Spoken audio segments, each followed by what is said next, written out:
We are the wise and wicked crones. Got no time for lies, no time for casting stones. Wise and wicked, no time for fears or prevarications. Wise and wicked, gonna rise among the nations. Crones are gonna spread our wisdom around the nations. We are the wise and wicked crones. Wise and wicked crones. Hello. Good morning. Welcome, everybody. And before we get started, I just want to mention that this episode is being recorded on the traditional lands of the Anishinaabe and the Haudenosaunee people. My name is Leea Nutson. I am a warrior, a widow, a political wonk, a rabid knitter, a yoga enthusiast, a grandmother, a dog lover, and a drinker of questionable wines. She usually says fine wine, but we had some time together. So they're questionable now. I'm Peggy Sample, also known as Margarett. And as well as being a wise and wicked crone, I am a musician, a singer, a writer, an artist, a mom, a lover of nature. And with the good weather this week, I'm a hiker again, which makes me so happy, so happy. Our mission statement is to bring you thought-provoking, interesting, often humorous, we hope, wisdom that will enhance your life and enlighten your spirit. Nothing is sacred. This is a frank look at life and an open space for discussion. We welcome you into our worlds. And you know what? Between us, Leea and I have over a century of experience. Yes, we started when we were in utero. The opinions expressed in this episode are our own. You may disagree with what you hear, and that is fine. Feel free to disregard what we say and move on to the next. We wish you the best of life, love, and happiness. Yes, because we're here for entertainment and education. That's what we're here for. And you see what I have in my hand. I have my Mother Peace tarot cards, and we always like to start each episode with me drawing a card to sort of give a little bit of focus or insight. So let's see what card comes forward for us today. Oh, there's one. Oh, okay. So today we have Shaman of Discs. And discs are about the real world, the physical world. The element is earth. And shaman can be male or female. This one is the person who really walks their talk. You can rely on this person. The eagle is there as the great teacher and bearer of knowledge. The drum that the shaman carries is for magic and for music. So that is kind of, yeah, and walking the pathway. And in many ways, this is a really appropriate card for today because today, Leea and I have decided to talk about grief. Because August is a hard month for Leea particularly. And just grief has been coming at us both from different directions, and it is one of the things on our list of topics. So, do you want to start, or do you want me to read a poem? Go ahead and read a poem. That's a good way for us to get started. Because sometimes grief feels like this, and I think this is one of the best descriptions of it. It's Funeral Blues by W.H. Auden.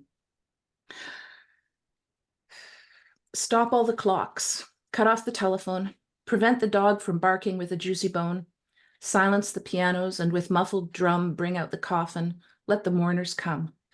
Let airplanes circle moaning overhead, scribbling on the sky the message, he is dead. Put crepe bows round the white necks of the public doves, Let the traffic policeman wear black cotton gloves. He was my north, my south, my east and west, my working week and my Sunday rest, my noon, my midnight, my talk, my song. I thought that love would last forever. I was wrong. The stars are not wanted now. Put out every one. Pack up the moon and dismantle the sun. Pour away the ocean and sweep up the wood, for nothing now can ever come to any good. Oh. And that's how we feel when we lose someone or something precious and dear to us.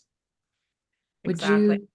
Yes, I concur. And I think, you know, the longer you live and the more you love, the more likely you are to encounter grief. Grief does not, no one is exempt from grief. And that's the reality of it. So learning, and certainly you don't want to live in anticipation of grief. Yeah. But there are many different types of grief and they strike different people differently.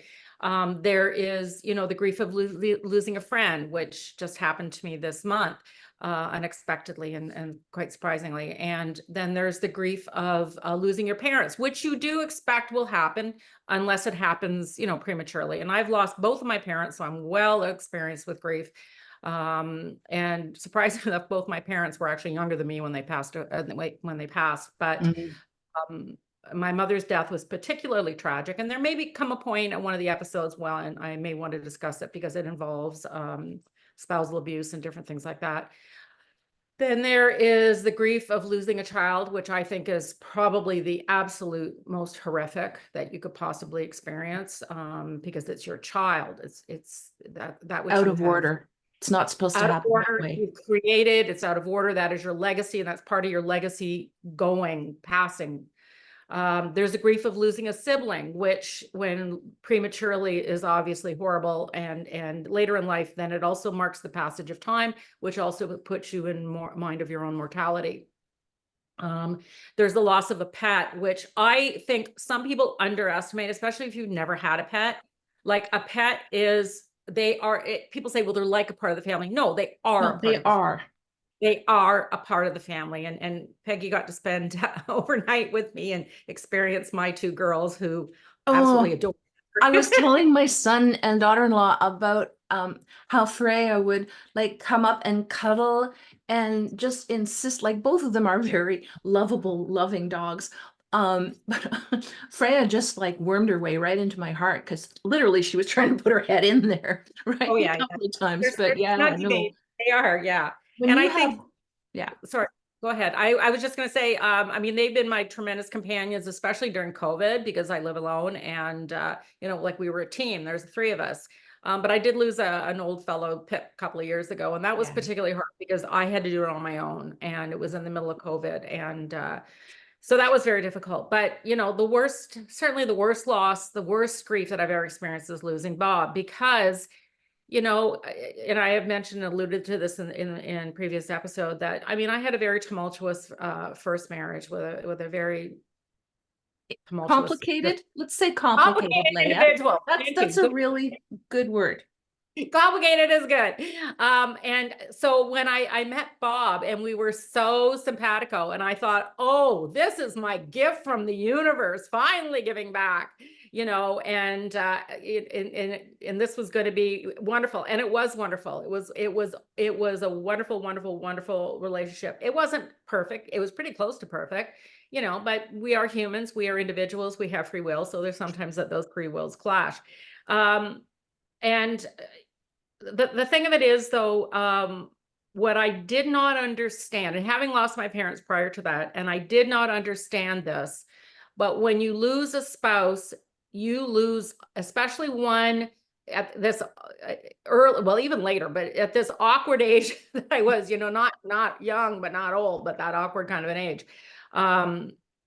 was that how profoundly it changes your life, because you don't just lose a person, you lose your life, you lose your lifestyle, you lose the things that you shared, the things that you did together, the intimacy, you lose everything. You lose the future that you planned on having together, the things that you were going to do, the experiences you were going to share. If you've had a happy relationship, you lose so much. And I tell people over and over again about grief. First of all, if you don't know what I'm talking about, then you're fortunate because you haven't gone through it. That's one thing. The other thing is there is no timeline on grief. And somebody sent me an email about a year or two after Bob passed away, talking about how her parents had passed away, basically telling me to get over it. And I was livid, and I fired back at her, and I'm like, you don't understand. I lost part of my life. I lost part of everything. And I lost my best friend. The other thing is that with grief, with profound grief, you never get over it. You just get used to it. You carry that grief around inside you all the time. And I tell people the analogy is like an oyster or a mussel or whatever. An oyster, let's say an oyster. They get a grain of sand and it's there and it's there and they build up this pearl around it, because what you have to do, and you don't have to do it, but what I chose to do is build up my life around this grief.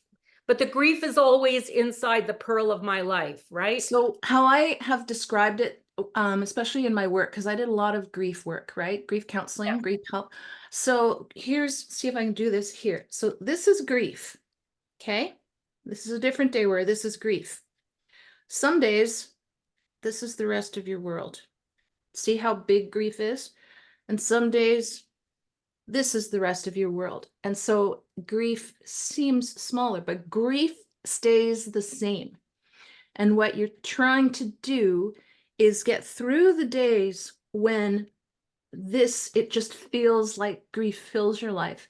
Yes. And have more days when it's like you carry it within the big circle of your life, right? Does that make sense to you? Absolutely. And because it was really funny. It was not funny, but on Call the Midwife, which is a show that I've loved Yeah, I and love watched that. a million times, there was a Holocaust survivor, and she tells Jenny Lee, after she's lost her boyfriend, there will be better days. And there are better days. And there are some really good days, but there are certain things that are triggering for me. Like August is triggering because I took Bob into the hospital. Well, that was a very difficult summer of 2018 because my daughter, who is multiply other abled, she'd had a massive bowel reconstruction 14 years ago, and then it came. The bowel obstruction started again the July of 2018. She was hospitalized 5 times. And she came out of the hospital, and then 10 days later, Bob went in, and he never came back out. He had an extremely rare form of thyroid cancer. And I used to joke, I used to joke with him, like, it figures you'd have to get the rarest form of thyroid cancer in the world. You couldn't get the ordinary one that everybody else gets. You had to get the rare one. It's so rare that there's maybe 100 to 150 cases a year in Canada. And you figure there's 40 million people. So that's how rare it is. There isn't even a drug that can battle it. And he was very, very, very ill that whole time that he was in the hospital.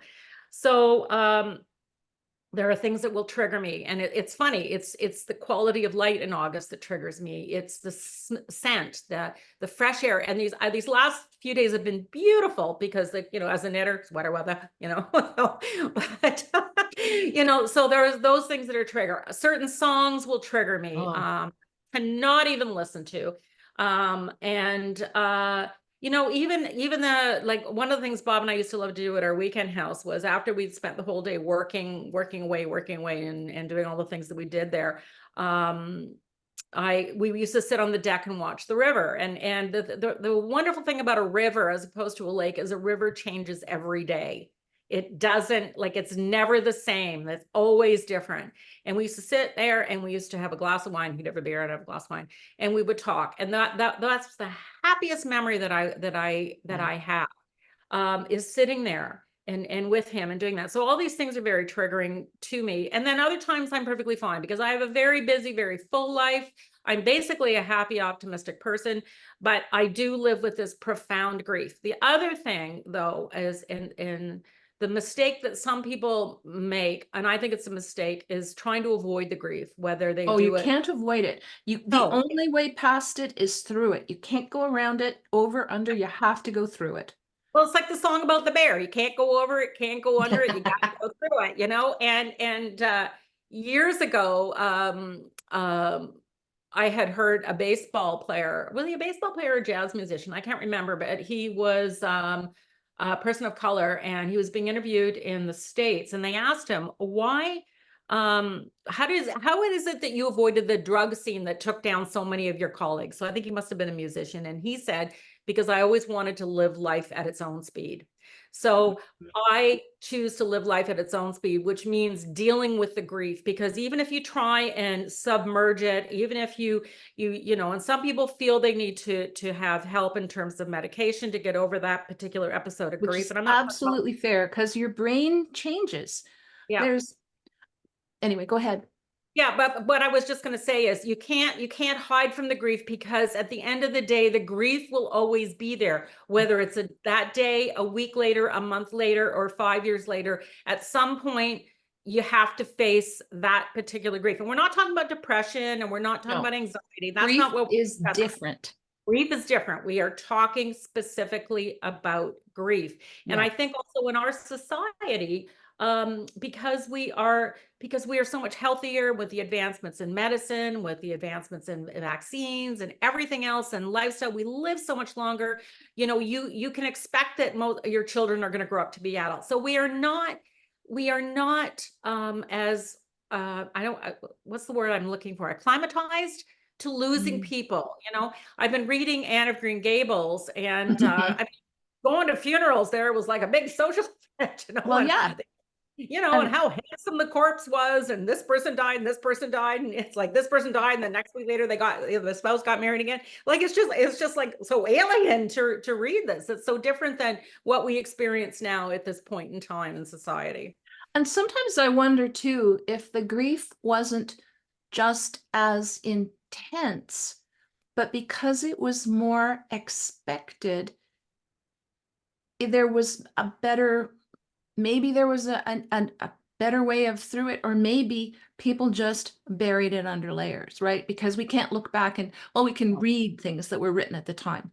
But sometimes it's just like, ugh, like when I did the play about pioneer women, and researching that, there were all these records that I would find, you know, like in family Bibles, right? And they would list all the births. And because there wasn't birth control, other than abstinence, there were a lot of babies born. And then you'd see, we had one scene in the play where the woman, it was just reading, and this was from a real person, reading the list of the born this day, my son died, whatever, born this day, stillborn, born this day, you know, and had an like, but the list, there'd be, I think she had like 11 children, and I think 4 made it to adulthood. Like that breaks my heart, right? But so it's like, how did people keep going? They had, a lot of times it was faith. I mean, that's different things help different people go through, right? Some people it's their faith, their religion. And I often wished that I had that by the book religion, any religion. I studied all sorts of them, looking for one that would really give me all the answers without any of the politics or the other stuff I couldn't like, right? But so I think that faith is huge, and my faith is in spiritual. I know, for me, I know there's a higher power. For me, I know we come back more than more. That's my experience with what I have in my work with the past life regression and all of that stuff, so that there's a continuum that I find very helpful. For me, it's not like one and done, right? So Yeah. I think that, so finding different ways to cope are really, really useful. Another thing that I always say about grief is I liken it to years ago, I got bit by a very big dog, and it opened up a hole in my arm bigger than a toonie. And went to the hospital, and, you know, I lost time just because I was breathing above the pain, right? And then they cleaned it out, and that was like excruciating, but then they bandaged it. They apparently don't sew up dog bites because they don't want to have any lingering bacteria or whatever. So anyways, so this big gaping hole slowly brought itself back together, slowly. And then at first there was this huge scab, and it was ugly and red, and it kept getting knocked off, and then it would be raw again and open, and then it would close, and finally the scar hardened, and then it was finally a hard red line, and now you can barely see Yeah. it's just this Oh, white yeah. line. And Yeah. so I equate grief in some ways to that scar. Now, and there's no timeline for when it goes from open to scab to dark scar to light scar. There's no timeline for that. It changes for every person and every instance, right? And so I think that's really helpful to hang on to. I think it's not really helpful when people say to you when you've lost someone, it will get better with time. Like, you It know, doesn't get better with it gets better with time in the sense, like, to bring it back, in that you get used to the pain. Just like if you've got a chronic, like I have a chronic shoulder condition, the doctor said, well, are you in pain? I said, well, of course, I'm in pain all the time, but I don't even think about it. It's there, and the other thing I absolutely hate, and I hate it when people say this, never say to somebody, well, they're in a better place. Like, oh, they're in a better place. Oh my God. how dare you say that? Okay. And I believe what you believe in terms of spirituality. I believe exactly the same thing as you do. At the same time, this is my life in the in the now. But So the better place is to be here with me in this place. you see, I think for the people who have that, their faith is that when you die, you go to, a heaven, whichever you call it, Valhalla, or whatever you call your religion's heaven.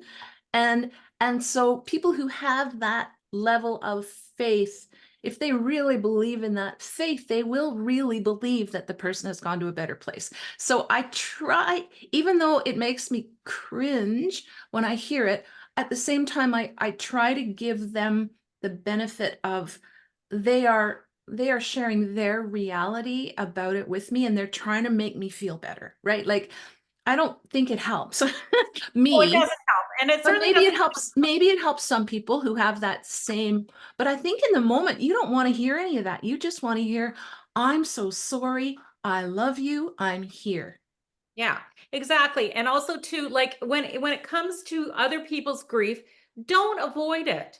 Like, No. don't and I was very, very hurt because one of my son's friends who knew Bob more than anybody else and used to come out, pop over for dinner and blah, blah, blah. When Bob died, he never said a word to me. Yeah. Not a word. Not a card, not a hug, not a call, not a text, nothing. And to this day, even though I like him and I've seen him since, I still carry that. I remember that about him, that he did not do that. And one of the best things you can say was one of the things that a good friend of mine said. And all she said to me is, there are no words. There are And no that words. and And that that was is, the best thing that I have heard anybody say to anybody, is that, because sometimes when you try to come off, whatever, you sound trite, and I know, and you don't mean that. You don't mean that. But it's hard to express and relate that type of compassion you feel for somebody. But when she said that to me, that was like the best things that someone has ever said to me about losing Bob. yeah. And I mean, and there are other things to help someone going through grief. I mean, never say, how are you? Say, how are you today? It seems like a little thing, but it's a real thing. You know what I Yeah. mean? Yeah. Because it changes day to day. Exactly. And then it's like, don't ask, can I do something for you? Say, do you like pizza or Chinese food better? Bring it Mm. over. There's a lovely little story about grief groceries that you can Google. And Oh, it's about how people just showing up. I mean, I'm somebody, I take food. I take food to people. I don't even ask them what they want. I just take them food. yes. And I take them things that can be frozen because sometimes other people are taking them food too. Sometimes they aren't. Yeah. But it's one of those things where we just have to, like, be Offer kindness. supportive, be there.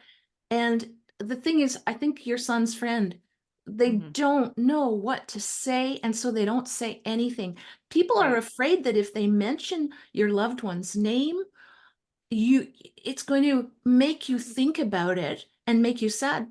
But we're thinking about it all the time, No, right? yeah, like, I mean, I probably think about Bob every 60 seconds, something pops into my head. I mean, he's all over the place. Like this, we did this house together. I still have his razor upstairs with little Yeah. red whiskers in it. I have some of his clothes. Everything about this speaks of our life together. So I'm okay with it. So, and the other thing I don't like is when for some reason, and I don't know why people do this, like a reflex, when I say to them, well, I'm a widow, they go, oh, I'm so sorry. Oh, I'm so sorry. Well, I'm sorry. I'm not throwing myself on a funeral pyre, like I'm, I have a life. I've gone forward in my life. And that's the other thing. Uh, you don't move on, okay, from grief. You move forward with grief. With it, with With it. And I You think carry it with that's and you move huge. forward. Yeah, Yeah. it move so it's still with you. I know where my grief resides. It resides like on my left-hand side on my gut. I can feel it. That's where I feel my grief. So grief for me takes a physical form down there. I can actually feel it. Yeah. Um, and it's there all the time. And I know it's there. My doctor would tell you it's my paniculitis, but I'm telling you it's my grief. Yeah, no. And that's the thing, right? Like, so two things that I want. One is my biggest grief was losing my daughter who died before she was born. And that would be what year is this? I don't Uh, know. that Like would be like 38 years ago, right? Oh, wow. And it's still there. And Yes. some days I can't talk about it without crying, about losing her without crying. Yeah. But that's just what it is, and then other days I'm fine. And it's not like it's not like every 60 seconds, but it's every probably every day, probably every Mm. couple of days, sometimes maybe if I'm really, really, really, really, really busy. But it's there. It's the white There, scar. It's there. there. And the other thing, I just watched this movie because okay, so Leia and I, we said we might do a podcast together, but we were too busy having fun and and just visiting and drinking wine, and we thought maybe we wouldn't record it for posterity. But um on the way home from leaving, and we had said, okay, let's talk about grief because I'm also going through the grief of dealing with my aging mom. Oh, that's so hard. We'll talk about that maybe. But on the way home, I listened to CBC, which I always do in the car, and they were interviewing Daniel Levy about his new movie, Good Grief. So I watched it yesterday, and it's really good. I highly recommend it. It's listed under comedies on Netflix, which I wouldn't really call it a comedy, but it's a wonderful movie about grief and friendship. And he talks about, he says, it's right here. I feel it all the time. So when you're saying that, I'm like, yep, that's in the film. And then there's also some brilliant, brilliant lines in the film. Really, like the one that is as it turns out, to avoid sadness is also to avoid love. And I would substitute grief for sadness because we can be sad about things, but grief. Um, but I would recommend it. It's not like the be all and end all about grief, but there's some really interesting moments about grief that I think are really helpful Yeah. in terms of just understanding how it can be. When you have people who have huge, huge griefs in their lives. I have a friend whose daughter was murdered, right? Mm. That's a huge grief, huge. And so to say to someone, "Oh, you'll get over it," no, you won't. That's like, these are things that you live with all the time. We live with these moments, and they're like, some of them are just like bolts in the head, right? And then there's other ones, like everyone, we know everyone's gonna die, right? Like, um, that's part of being human. And then it's that when do you go, how do you go, la la la la. Like, and parents are meant, like you said earlier, parents are meant to go before their children. And also, I found doing my work as a medium that when someone dies quickly, like a car crash or a heart attack out of the blue, it's so hard on everyone Yes. because they aren't expecting it. And then when someone is ill and there is time to say goodbye, it's still hard, but there is a preparation time that is Yes. very helpful for both the Exactly. person who is going and the people who are left.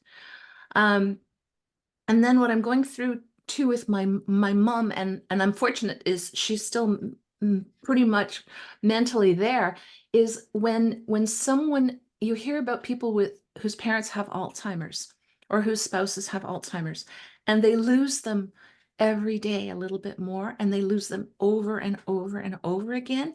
And I think that that's a whole different kind of grief, because you're kind of you're kind of holding it. You're just sort of carrying it for waiting for it to really explode, if that makes sense. Yeah, and actually, I can completely relate to that in a very different way, and in this, and I'll tell it really quickly. So when Bergen was born, she was born with a couple of birth defects, and one of which is called quenalatricia. She had a membrane across the back of her nose. She couldn't see it. She had nostrils. Somebody said she's got nostrils. I'm like, yeah, she always had nostrils. Anyways, they whipped her down a sick kid, so I didn't get to see her for the first couple of days of her life, because in those days they kept mommy in the Yeah. hospital, so on and so forth. But then, anyways, we took her home. Everything was fine. Blah blah blah. But then she started. She was always a little bit hypotonic, but then around 13 months, she started developing some bizarre behaviors. And to make long story short, she has something called Rett syndrome, RETT syndrome, and it's not that rare. I know other people who have it, but it's a disorder that only affects girls. And in those days, there was no genetic marker for it. The diagnosis was by observation only, but because it wasn't classified as a disorder till 1984, and Bergen was born in 1980, we didn't know what was wrong with her. So, Yeah. and I had 7 different diagnoses before I had the proper diagnosis, and I diagnosed her myself. So she was diagnosed with everything from autism to hydrocephalus, like all kinds of stuff. So that's a whole other story for a whole other day. But the grief, then I got to experience a type of grief, because the girl, and all I wanted was a daughter. The daughter that I expected died. And Yeah. I was given this whole other daughter. So that future died with that daughter. I was given a whole other daughter to raise, whom I did not expect. And there's no roadmap when you raise a disabled child. It's different. But I mean, I'm really proud of her, because she is the toughest person on the planet. She has Yeah. survived more crap than you could possibly imagine. But there is that grief. And I did experience that grief very profoundly when she was young. And I was very bitter. I was very angry. Why me? And some stupid woman that I ran into in the parking lot that I hadn't seen in a while, she goes, "Oh, didn't you take care of yourself while you were pregnant?" And I'm like, oh my God. Like, what do you do? Oh Like, my.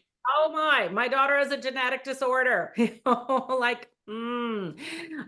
Oh my goodness. I don't know how you managed to not go to jail after that one. let me tell you, now it'd be like this up. Wow. The point I'm trying to make in this is that people seem to think you're weird or spectacular or chosen because you've had a child with a disability. No, that just happens. It's the It roll of the dice. happens to It's that egg, lots. it's that sperm, it's that time. If you hadn't gotten pregnant that month, you probably would never experienced it. Shit happens. Yeah. Anyway, so moving on from that. So, but the point is that so that's another kind of grief, which is analogous to this grief of watching somebody go through a brain injury, and then there's a different person, or Alzheimer's or whatever. You now have a new person, and you don't necessarily know how to deal or cope with them. And it's the grief of every day, every day, every day, and waiting Yes. for, especially like there's gonna be that big grief when I really lose my mom. And now I just Yeah. have the little grief and the little grief and the little grief and the little, Well, it's a but tipping it point. piles up. It's Yeah. hard, right? Like, It is hard. And there you is know, that tipping point. There is the tipping point, and it does come. And, yeah, at least with Bergen, I mean, I'm mostly concerned about her health, not in the sense of it's her gut is the thing that concerns me. The rest of her is actually pretty good. I mean, she was the last person to get COVID in the group home. So, when people say, well, you have a fragile child. No, my kid is not fragile. But so I guess where I'm really going with this is the fact that, with Bergen, I mean, she's there, she's alive, she's, she's happy, there's joy, I don't expect that kind of a change. But, in the back of my mind, it's always, could I lose her? Like, could she just drop dead, And it does happen with these girls. A lot of them do die very young. But actually, I've had a few moms messaging me recently, and their daughters are, over 40. Like Bergen's going to be 44 on Monday. So these girls are 40 in their 40s, and one mom I because was this talking. was not the life expectancy before, Well, they had no life expectancy because right? they didn't They have didn't know a, what they it didn't have, was. Yeah. they didn't know what it was. And because it's one gene that affects, it's it's the mutation on the gene that causes a child, how they develop sequentially. And your child, they sit up, they crawl, they do this, they do that. But the problem with the Rett girls is the gene shuts down, and they don't know why it shuts down. But they're working, they think within 10 years they'll have a cure for it. That's amazing. Yeah, that part's amazing. It's just the one, it's not like Down syndrome or where you have that type of genetic disorder where it's it's a gene, it's a faulty gene, and the gene is so tiny that they could never see it. But anyways, that's a whole So one thing I think that before we wrap up today, we've talked a lot about what grief is and how we experience it. And I think I would really like us to try and share some of the things that help to get through, to go through it. So I would start off by saying, talk about it, cry, punch pillows, scream, like get that out. Like don't hold it, don't press it down. I always find journaling or writing helpful. I wrote stories and poems and essays, like all of that stuff. I think it's really helpful for us when we're processing grief, because you have to process it. And then the other thing is to look for joy. Be kind to yourself. Have the bubble bath. For me, nature's huge for me in terms of healing when I'm feeling low. But those are a really good piece of really good chocolate, Yeah. But little, like those treats but go through it. And then when you start to feel happy, don't beat yourself up, because I think sometimes we feel guilty. Oh my God, how can I feel happy when I've survivor lost this? guilt. Survivor guilt. Guilt. Right. So just recognize that's what that is and go, okay, well, would they want me to be happy or sad for the rest of my life? Well, obviously they want you to be happy. Exactly. Right? So, and I agree with that. Like and I think I've mentioned this before. I often, if I'm really in the mood, I'll write Bob a letter. So I filled up one book of letters, and I've started another. That was very helpful.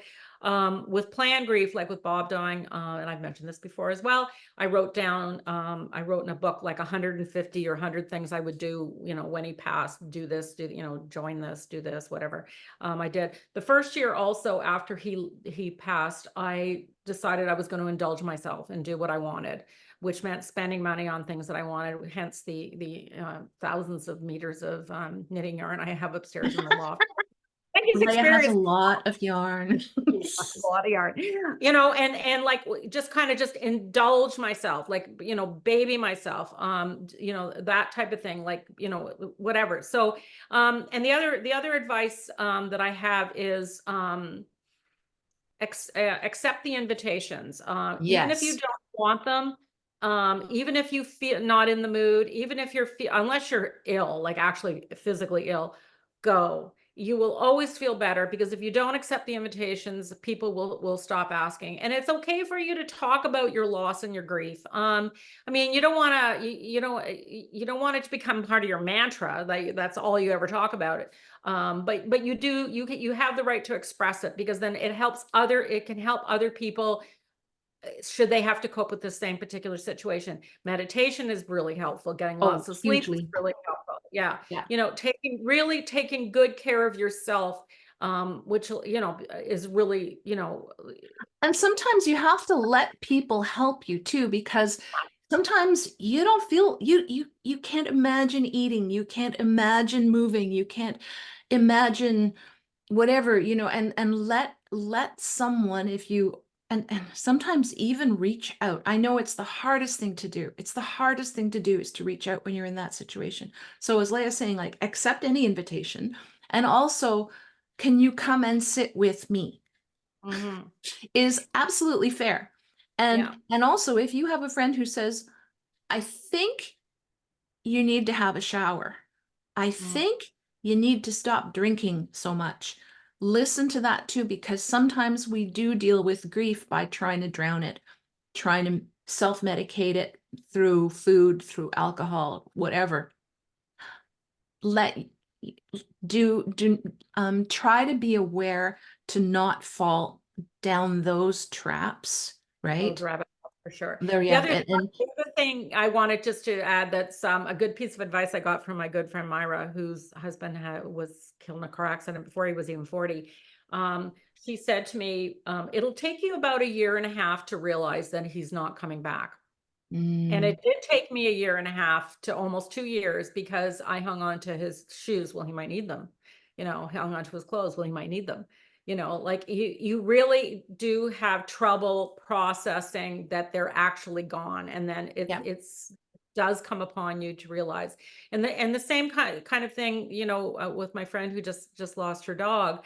She's still thinking she hears the footsteps behind her. She's still thinking, I got to get up and feed him, and so on and so forth. So there is that to it. There is that time of adjustment, and it I takes lost long. I lost my dad 13 years ago, and I still every now and then go, oh, I've got to phone dad, and right?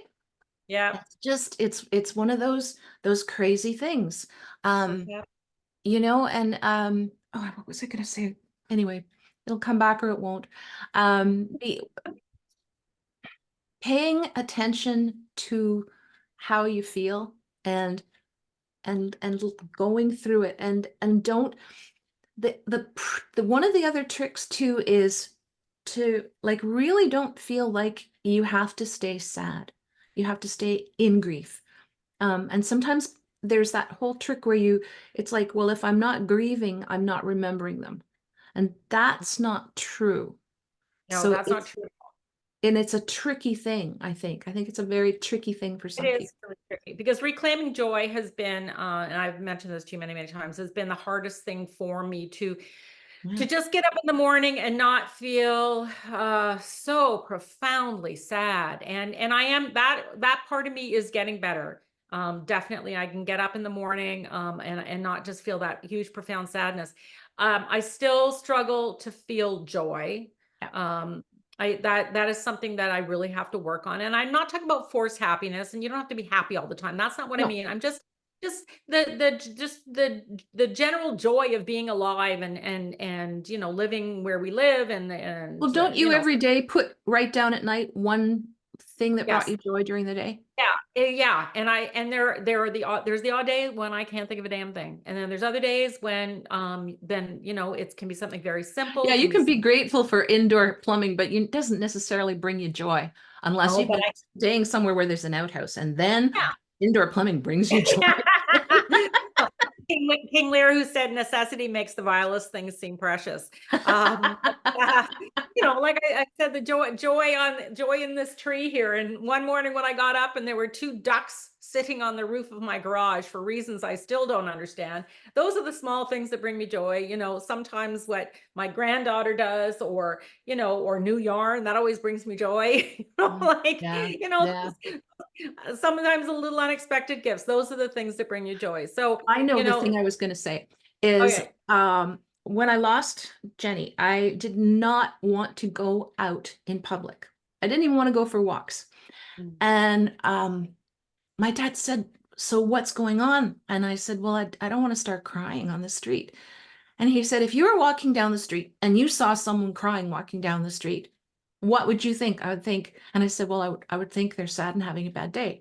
And he said, "And would you judge them, or would you think they were stupid?" Or I'm like, "No." And he said, "Well," right? So go out, even if you're going to cry, who cares? And even for the longest time, I would say, and I still say sometimes, I may cry when I'm talking about this, but it's okay. Yeah.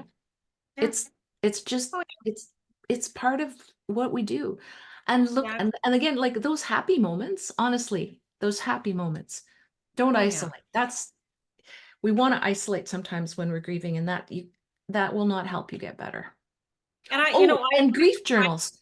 Sorry. I know that some of my friends have found there's grief journals that you can get, and they have Okay. found them very helpful. I'll see if I can find the one and put it in the comments that a couple of them found very helpful. And there's also read things about processing, listen to things. Anderson Cooper has a brilliant podcast on grief. Brilliant. And like, so there's different things that we can do to work our way through. Exactly. And it definitely is a process, working your way through grief and knowing that you will get on with it. Even if you never get over it, you definitely will get on with it. And you also put me in mind of a wonderful book of poems by Margaret Atwood. The name of the book escapes me. I have it at my bedside table, but she wrote it right shortly after the death of her partner, her longtime partner. So that I found that book of poems to be lovely and very, very helpful as well. So there are lots of resources out there for you to draw on that will help you in terms of grief.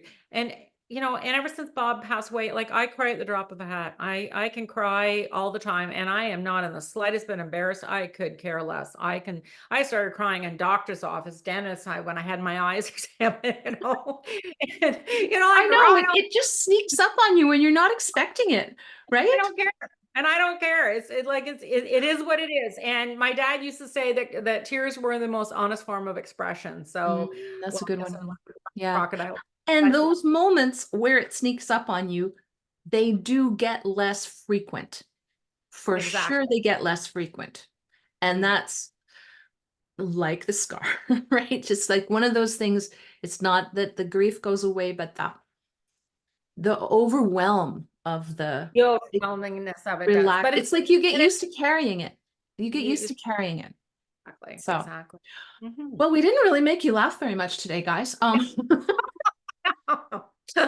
there is, please go to Black Humor. Like, Oh yeah, that oh helps. my God, the things that you'd be talking to someone and then one of you would say something, and especially if you found someone else, like support groups for I know when one of my friends lost her husband, another of our friends who had lost her husband a couple of years ago was her best support, because it was a shared experience. And I know I used to be a resource for my midwives for other women who had lost babies, because I wanted to share. I wasn't wise about it, but to No. share and to let them know they weren't alone and they weren't crazy and all that stuff. Because it's certainly a different kind of experience, and it's certainly one that, like I said earlier on, if you haven't gone through it, you're lucky. If you don't Yeah, know you what we're are. talking You are. about,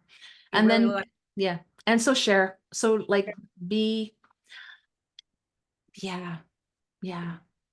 Okay, well, We're good. there we are. This is what we're saying about grief for this time. Yeah.